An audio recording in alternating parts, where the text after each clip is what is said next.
નમસ્કાર મિત્રો અમારી ચેનલ પર આપ સૌનું સ્વાગત છે। મિત્રો, કોલેજ પાસ કરેલા દિવ્યાંગ ઉમેદવારો નોકરીની રાહ જોઈ રહ્યા છો તો તમારા માટે સારા સમાચાર આવી ગયા છે।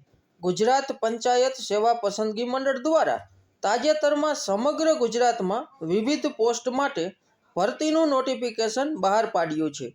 મંડળ દ્વારા દિવ્યાંગ ઉમેદવારો માટે ખાસ ભરતી ઝુંબેશ હાથ ધરી છે। તેથી તમામ મહત્વની માહિતી જાણવા માટે ઉમેદવારો આ વિડીયોને અંત સુધી જોવાનું ચૂકશો નહીં।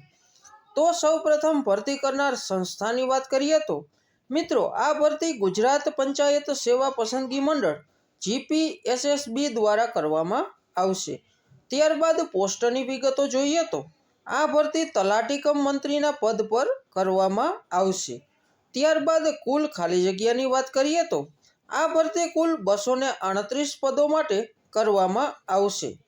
ત્યારબાદ અરજી કરવાની છેલ્લી તારીખની વાત કરીએ તો આ ભરતી માટે 15/5/2025 પહેલાં ઉમેદવાર મિત્રો અરજી કરી શકે છે। ત્યારબાદ ઓફિશિયલ વેબસાઇટની વાત કરીએ તો આ ભરતી માટે ઉમેદવારોએ ojas.gujarat.gov.in પર અરજી કરવાની રહેશે।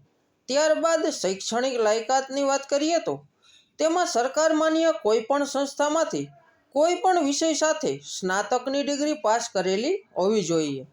ત્યારબાદ કોમ્પ્યુટર ઓપરેટરનું પાયાનું જ્ઞાન હોવું જોઈએ અને ગુજરાતી તથા હિન્દી ભાષાનું જ્ઞાન હોવું જોઈએ। ત્યારબાદ વય મર્યાદાની વાત કરીએ તો આ ભરતી માટે ઉમેદવારની ઉંમર 18 વર્ષથી 35 વર્ષની વચ્ચે હોવી જોઈએ। જો કે દિવ્યાંગ ઉમેદવારોને સરકારી ધારાધોરણ મુજબ છૂટછાટ આપવામાં આવશે। તો દોસ્તો, ભરતીની અન્ય જરૂરી માહિતી તમે ઓફિશિયલ નોટિફિકેશનમાંથી મેળવી શકો છો। તો મિત્રો, અમારા વિડીયોને લાઈક કરો તથા અન્ય મિત્રો સાથે શેર કરો અને અમારી ચેનલને સબસ્ક્રાઈબ કરીને અમારો ઉત્સાહ વધારો। આભાર, ધન્યવાદ।